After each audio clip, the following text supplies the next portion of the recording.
Hello guys, pag-usapan lang natin ang breaking news na exclusive nga naman guys na pinag-uusapan ng mga netizens at ng mga Katden fans. Katden biglang nananahimik, Alden nabasted. Wow, grabe guys ha, nabasted daw si Alden Richard. Dapat natin itong pag-usapan dahil ito ay pinagkakaguluhan at pinagpepestaan ng mga Katden fans at ng mga netizens. Ano kaya guys ang tinutukoy ng balita patungkol umano sa Katden, lalong-lalo na guys si Alden Richard ay nabasted daw after nga naman kasi na matapos ang movie ni na Alden Richard ay wala nang ganap. Ngayon nabasted pa ito. Totoo kaya ito?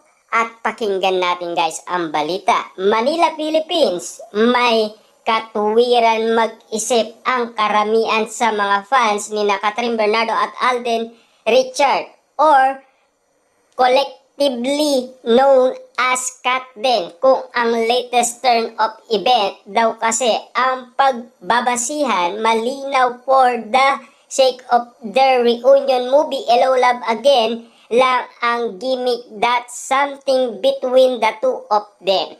Of late nga naman daw ay wala nang nababalitaan tungkol sa Katden. Natapos ang holiday nang walang follow up about them. Siyempre guys, no, busy sila sa kanilang pamilya. Lalo na kasi comeback ang kanilang mga project kaliwat kanan, lalo na meron din silang pinagkakabalahan na mga negosyo. Siyempre kita nyo naman guys, Alden Richard, 1 oras lang ang kanyang tulog. At ang sabi pa dito guys ng balita, nasaan na raw ang binitawang pangako ng aktres si make time for Alden birthday last January 2.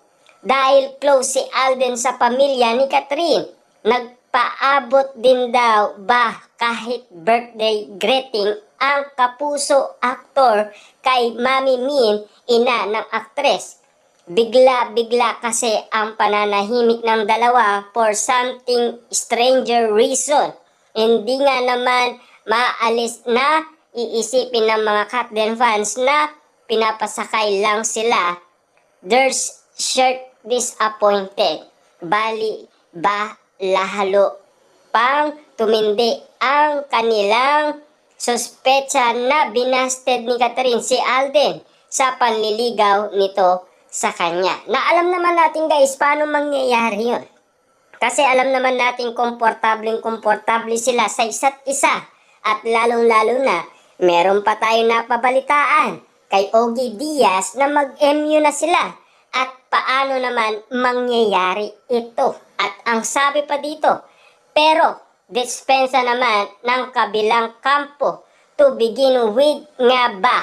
Nanligaw ba talaga si Alden o bahagi din lang ito ng malawak na promo ng Hello Love Again? Hindi raw ba posibleng ini-enjoy lang ni Kat at Alden ang pagiging single? Why get pressure na gawin totohanan ang relasyon ni Joy at Ethan kung hanggang sa pelikula lang ito? Sa madaling salita, wag nang gawan ng romantic issue ang Katden dahil kumita na ang pelikula nila at sobra-sobra na pa nga sa inaasahan ng Katden. Dahil ang target nga naman nila ay unti-unting nag-level up nga naman kasi. Bawat suporta nga naman kasi ng mga tao talagang patindi ng patindi.